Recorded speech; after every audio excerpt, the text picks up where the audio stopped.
Recording in progress.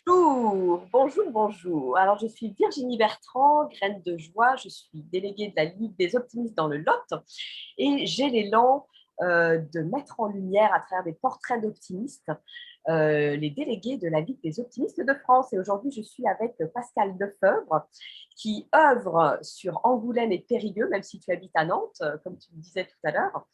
Et ben, écoute, Pascal, je vais te laisser la parole.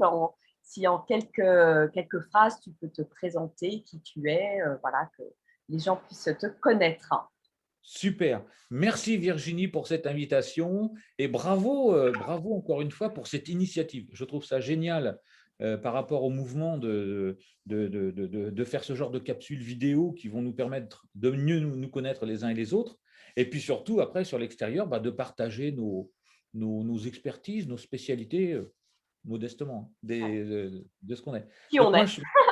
et qui on est, ouais. Donc, mon nom, moi, c'est Lefebvre, Pascal Lefebvre, j'ai 58 ans. Mon job depuis 2007, lié à mon histoire de vie, en fait, c'est d'aider les gens ou les équipes à revenir à l'essentiel, se recentrer pour identifier leur raison d'être et rebondir, prendre un nouveau départ, suivant la profondeur du trou dans lequel on est tombé. Le Donc, rebond, c'est plus profond que de prendre un nouveau départ. Des gens épuisés, à bout de souffle, on fait que ça. Alors, à contrario, on ne fait pas de formation, on ne fait pas de conseils, on fait pas de. Oui, on fait que du coaching. On est un cabinet de coach professionnel. et tu œuvres à au niveau professionnel, au niveau personnel? Ouais, 80% de notre activité, c'est dans le milieu professionnel et 20% à peu près, c'est auprès du grand public, quoi. C'est super. Alors, quand est-ce que tu as rejoint la Ligue des optimistes, Pascal? Alors, j'ai rejoint la Ligue des optimistes de France début 2021 parce qu'en fait, je cherchais à intégrer des mouvements plus en phase avec ma philosophie de vie.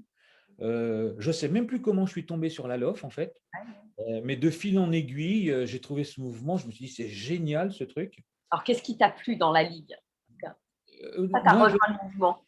Moi, j'essaye, si tu veux, Virginie, de donner de mon temps ou de m'engager dans des mouvements qui font sens pour moi, où je vais prendre du plaisir et où je vais utiliser mes atouts, mes talents, enfin que je sois à l'aise, quoi. Et en fait, j'avais tout ça à la LOF.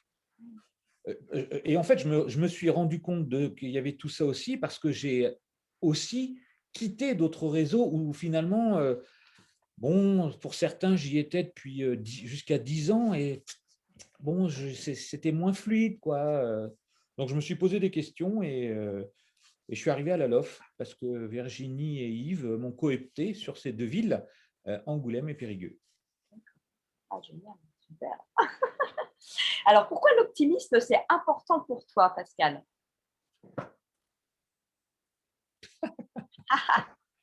Mais en fait, je ne me pose même pas la question. C'est comme si, enfin, l'optimiste. Alors, c'est pas un truc de béat, l'optimiste. Hein, c'est pas, je me mets la tête dans le sable parce que j'ai des soucis. C'est plutôt, tiens, j'ai une préoccupation, j'ai un souci, je l'affronte et je vais chercher des solutions plutôt que de voir que ce qui est difficile. En fait, moi, l'optimisme, je suis tombé là-dedans depuis que je suis tout petit. Je suis comme ça. Donc, pourquoi l'optimisme? Ça aide, quoi. Enfin, je trouve que c'est bien de voir le monde plutôt rose que gris, d'avancer avec cette philosophie de vie. En fait, dis donc, et la question, je ne sais même pas pourquoi l'optimisme, en fait. Pourquoi c'est important pour toi? En quoi ça t'aide quelque part dans la vie d'être optimiste? Tu dis que tu es optimiste par nature, ce qui est quand Ouais, même le cas. J'ai quand même réalisé quelques interviews ouais, bien et il y sûr. a beaucoup de délégués qui sont optimistes par nature, effectivement. Ouais, ouais. Mais en quoi ça te porte quelque part dans ta vie aujourd'hui? Ça Ça t'a m'aide. porté, hein. Ouais, ça me porte, ça m'aide à me mettre dans un état d'esprit, j'allais dire, positif, face certaines fois aux difficultés ou même face certaines fois simplement aux projets. C'est un certain éclairage, c'est un certain paradigme, c'est une certaine vision sur les choses qui de toute façon est meilleure que d'être défaitiste. Donc, attends, et par moments, ça m'arrive aussi d'avoir le moral en bas des chaussettes, enfin, tu vois, des trucs comme ça. Hein. Je suis comme tout le monde, enfin, je suis comme tout le monde. Je suis Alors, pas. qu'est-ce que tu fais quand tu as le moral dans les chaussettes? Est-ce que ça peut Eh ben, aider des auditeurs? ouais, eh ben, d'accord. Alors, je retire mes chaussettes. Non, en Je fait, ce les que regarde. je fais, et je les brûle. Bon, et il y a un truc que je fais, Virginie, presque tous les jours. En fait, le matin, avant de me lever, je me dis, dans mon lit, je peux avoir les yeux encore fermés, je me dis, bon, qu'est-ce que je vais faire de bien aujourd'hui? Qu'est-ce que je vais faire qui va nourrir mes valeurs d'homme, etc. Et je me fais la liste. Tac, tac, tac, tac, tac. Et bien ça, je me lève. Ben, À la pêche.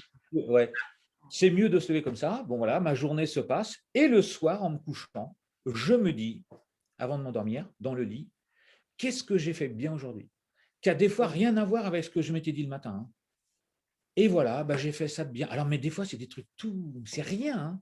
Ah, mais ça, c'était bien, ça, c'était bien.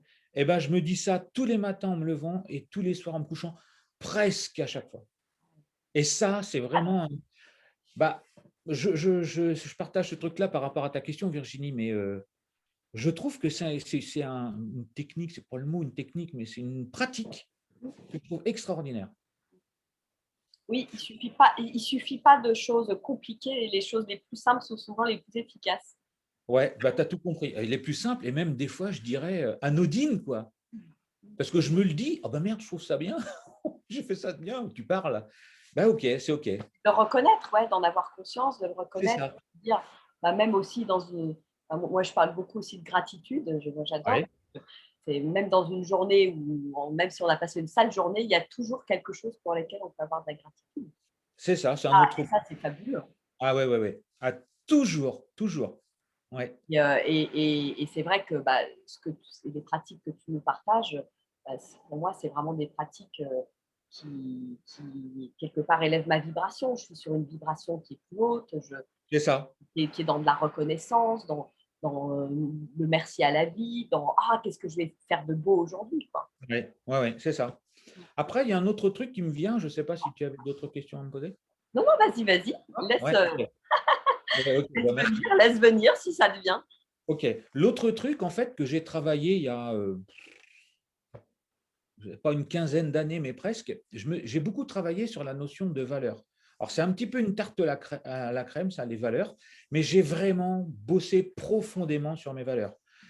Qu'est-ce qui fait sens pour moi? Où est-ce que je prends du plaisir à faire les choses, etc., etc., etc. Donc, moi, j'ai un podium de valeurs qui est le mien, hein, avec ses critères, ses indicateurs, etc. Mais voilà, c'est mes valeurs. C'est l'authenticité, la contemplation et la liberté. Moi, c'est mon podium de valeurs.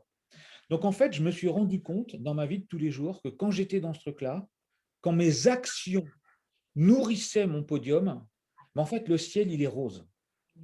Et à contrario, Virginie, quand mes actions, malgré moi, parce que de mon comportement ou vis-à-vis des gens que je côtoie, mes actions trahissent mes valeurs, ben, le ciel, il est gris. Et ça, je trouve cette chose-là d'une puissance redoutable. Et les valeurs, c'est très, très, très, très personnel, hein. Bon, autant le positivisme, c'est des outils, des techniques, ce que je disais tout à l'heure, on marche c'est perso aussi, donc je raconte n'importe quoi. Mais travailler sur ces valeurs, qu'est-ce qui fait sens pour moi? Comment je les nourris? Et il faut faire attention à rester fixé ou attaché à ces valeurs héritées, en fait. Parce que généralement, dans la vie, on a des valeurs héritées des parents, de la famille, suivant notre culture, notre éducation, tu vois bien. Et Conditionnement. on- on peut avoir des comportements qui sont plus en phase avec ce qui fait sens pour soi sur notre chemin. Les vérités d'hier ne sont plus les nécessités d'aujourd'hui. Donc, il est intéressant par moment de réactualiser son podium de valeur, de mon point de vue. Et voilà, ce truc-là, ben, je le partage. Et Bah, merci de le partager parce que c'est super. Enfin, moi, je trouve que c'est c'est une boussole. quelque part ouais, une boussole et un filtre C'est qui est ça. très personnel et qui permet d'expérimenter, de voir, enfin, voilà, quand on arrive à voir la vie à travers ces valeurs, les valeurs qui nous Ouais, sont chères, et ben, c'est vrai que ouais. ça booste, quoi. Et je raconte souvent l'histoire, Virginie, de l'infirmière, une infirmière qui veut devenir sage-femme. Parce que ce qui fait sens pour elle, c'est de donner la vie, tu vois.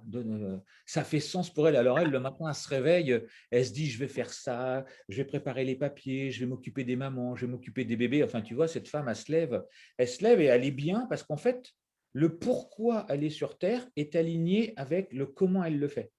Moi, je dis, c'est la boussole et la montre, ce truc-là. Tu vois, la boussole, Il va trouver ça, ouais. Ouais. Ah bah ça, c'est la quête, le sens, l'étoile, je ne sais pas trop quoi. Donc, sa boussole, et le pourquoi est aligné avec la montre, le comment. Donc, tu vois, il y a une espèce d'énergie. Et puis, un jour, cette femme, elle est mutée dans un service d'interruption volontaire de grossesse. Forcément, je grossis le trait là. Donc, ce qu'elle fait n'a plus de sens. Donc, elle est tiraillée, tu vois. Bah, je pense qu'on est beaucoup. Je pense qu'il y a beaucoup de personnes sur la planète qui sont dans ce truc-là. Tu vois, on le ressent. Donc, l'idée, c'est comment réaligner à mon âge, sur mon chemin, ma boussole et ma montre.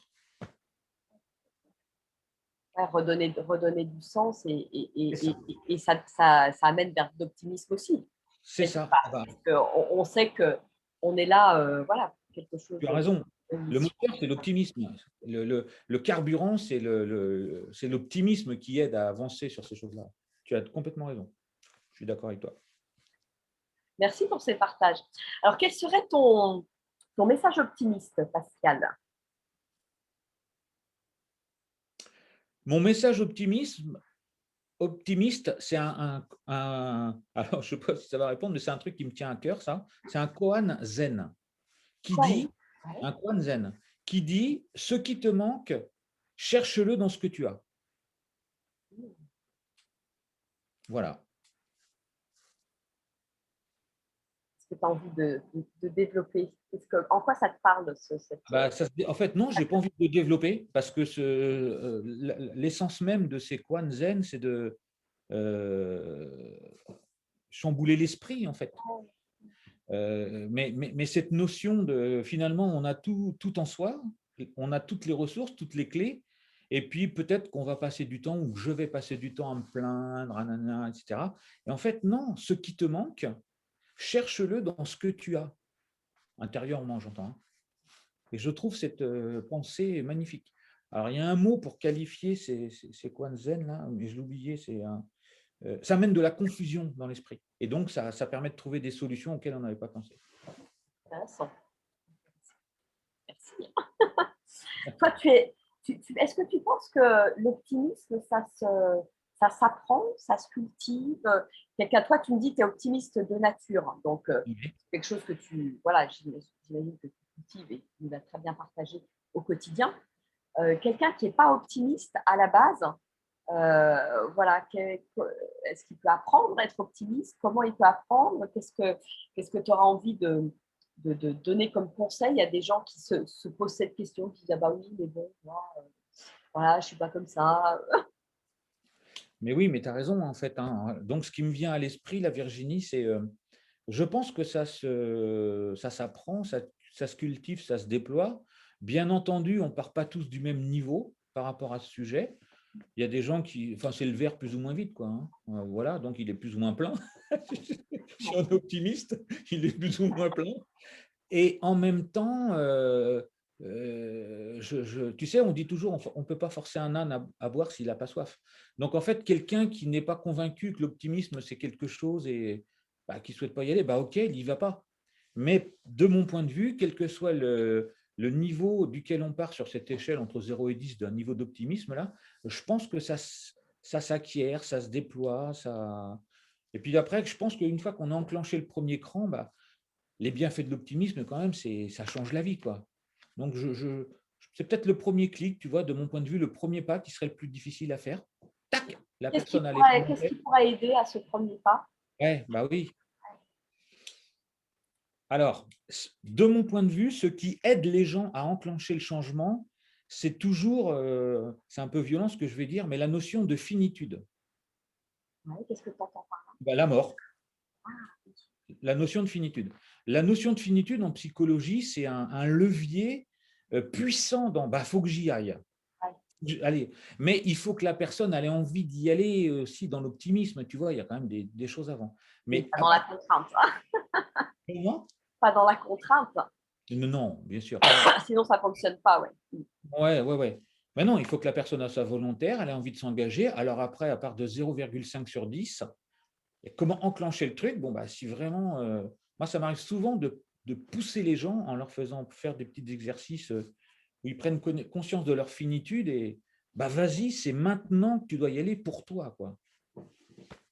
Voilà ce que je pense. Ouais, en les confrontant à ça, ouais, sous forme de petits exercices. Tu en as Ouais. un comme ça que tu Oui, penses qui est facile à… ouais, je vais essayer de te résumer un simple. Simple comme ça, mais qui peut un petit peu chambouler, hein. Donc, on y va? Ouais, allez, on y va. Je demande aux gens de prendre une feuille en format paysage, de tracer la ligne du temps au milieu, Ouais. de mettre un petit index. Alors attends, je suis à l'envers dans l'écran, là, je ne sais pas trop. Mais il trace une feuille, donc ça indique le temps de gauche à droite. À gauche de ce trait, ils mettent un petit trait vert et à droite de ce trait, ils mettent un petit trait rouge. Et en fait, ces deux traits représentent pour l'un la date de naissance, pour l'autre la date de mort. Et je leur demande de mettre une croix entre ces deux index qui leur indique où est-ce qu'ils en sont actuellement dans leur vie. Alors ça, c'est ce genre d'exo, waouh, voilà, Ouais, et après, il y a tout ce qui en découle derrière. bah, Et c'est puis là, parti. oh là là, C'est parti. faut que je m'y mette, faut que je me mette en route. Ouais, après, il faut le faire, il ne faut pas Ouais. penser, hein, c'est ça. Hein. Il faut l'écrire, il faut vider son esprit, tac, je pose le truc sur une feuille, je vois ce qu'il en est, et puis derrière, bah, je construis, j'y vais, je prends ma dose d'optimisme, une petite piqûre, puis en avant. Ça aide la notion de finitude, Merci pour ce partage, c'est avec plaisir. très chouette. Très chouette. Au niveau de la Ligue des optimistes, toi, qu'est-ce que tu as envie de mettre en place? Comment est-ce que tu as envie de faire bouger les choses, de mettre ta pierre à l'édifice quelque part? Ouais. Eh bien, aujourd'hui, sur ces 2 villes où je suis délégué, j'ai essayé en m'appuyant sur des librairies, en fait, Mmh. de faire des partages de lecture ou lectures partagées et cetera. Donc je me suis déplacé, ça n'a rien donné, malgré un petit peu d'insistance de ma part. Bon, il y a eu la covid, les machins, les trucs. N'étant pas, originaire, enfin n'étant pas sur le secteur géographiquement parlant, même si on va dire que j'y suis une semaine par mois, je me dis que pour promouvoir cet état d'esprit qui fait du bien aux gens et cetera, j'ai même été interviewé par une radio, tiens, RCF Angoulême, je crois, enfin je ne m'en rappelle plus. Je me dis: «Je pense que ce qui sera plus facile pour moi dans le développement de cet état d'esprit, c'est de faire des trucs collectifs avec tout le monde». Donc je me dis, il y a Jean-Luc, je ne me rappelle plus de son nom, Udry ou Urdry, qui a dit: «Tiens, on devrait faire un événement qui va se promener et cetera, peut-être de ville en ville». Bah, je me dis ça, si je participe à un truc collectif, ça sera plus facile, Ouais, ça emmène aussi, c'est un mouvement, c'est une énergie. ouais, plutôt que d'être tout seul à essayer d'inventer des trucs, même si on partage beaucoup à la LOF, hein. Il y a Virginie, sur les WhatsApp, les machins, on s'est vu tous à Paris là, il y a un mois. Après dans l'action, voilà, je pense que ça serait plus. Alors, c'est un petit peu égoïste ce que je dis, mais c'est pour donner le meilleur pour la LOF et pour les gens. Impeccable. Eh bien, écoute, quel sera ton petit mot de la fin, Pascal? Quel Mon petit conseil mot tu de as la fin. envie de donner si tu as, si tu deux ou trois petits trucs, conseils, qu'est-ce que tu dirais Ouais. aux gens qui nous écoutent, notamment les auditeurs? Eh ben, j'en vois qu'un. J'en vois qu'un. Alors, ça va peut-être être un petit peu court ou il y en a d'autres qui vont le dire, mais c'est le côté de. On rencontre tous des difficultés dans la vie. Après, on n'a pas les mêmes émotions. On n'est pas égaux devant ces difficultés. Et je sais d'expérience par rapport à mon vécu, qui est ce qu'il est, mais qui m'a fait toucher bien le fond quand même à plusieurs reprises, qu'il faut surtout ne jamais rester seul. Alors, c'est vrai qu'en disant ça, je prêche pour l'asso, mais c'est peut-être aussi pour ça que l'asso, elle existe, hein, elle était là avant moi. Regroupons-nous, partageons nos préoccupations. On n'est pas, moi, je ne suis pas Superman, hein. Donc, quand j'ai des problèmes, bah, j'invite des gens, je leur partage mes préoccupations et ensemble, je trouve des solutions, quoi. Mais regroupons-nous, ne restons pas seuls, osons aller dans l'intimité de nos failles, de nos difficultés. Et vraiment, c'est comme ça en fait qu'on arrive à s'épanouir personnellement, se réaliser professionnellement. Faisons du collectif, quoi. Voilà, si je peux me permettre modestement Ouais, d'apporter et mon. toi, c'est quelque chose qui t'a permis à un moment donné aussi, cette ouverture Ah vers bah l'autre, ouais. collectif qui t'a permis de sortir la tête de l'eau. Ah bah, si j'étais resté tout seul, alors après, c'est peut-être sur la nature des uns et des autres. Ben non, ça n'aurait pas donné ce que ça a donné. Alors, ça a donné ça et ça me va. C'est peut-être pas top, tu vois, mais bon, moi, ça me va bien comme ça. J'ai encore beaucoup de choses à faire et à apprendre. Mais bon, ça va, entre mon petit trait rouge et mon petit trait vert, je suis à la moitié. Tout va bien. J'ai du temps, il me reste du temps. Il y a plein de temps, plein d'idées, plein d'inspirations optimistes Ouais. à devenir. En collectif, tu vois. Le collectif est important pour toi. Ouais. Bah, oui, ouais, ouais, je m'en rends compte, ouais. Ouais, mais c'est important de le poser. Et puis je pense qu'on est aussi dans une ère, effectivement, où il va falloir passer au collectif, Ah vraiment ouais. arrêter l'individualisme, le tout pour soi Oui, et ouais, œuvrer ensemble, en fait, ouais. co-créer ensemble. Oui, avec des gens qui, c'est peut-être un deuxième conseil ça, qui sont, j'allais dire des groupes de pairs, des collectifs de pairs qui sont mus par le même sujet tant qu'à faire. Tu vois? On a tous la même appétence, on est tous, plutôt dans l'optimisme, enfin, on est tous dans l'optimisme. Voilà, voilà, je pense, quel est le tronc commun qui nous réunit? Voilà. Bon, bah, là, c'est l'optimisme. Partageons. Exactement, partageons l'optimisme. Ben, écoute, merci, un grand merci pour ton C'est temps, moi, Pascal. Virginie. C'est adorable. C'était très chouette de partager tout ça. Merci pour ta générosité, en tout cas. Tous les belles pépites que tu nous as partagées. Tant mieux, à bientôt. Allez, ciao. Allez.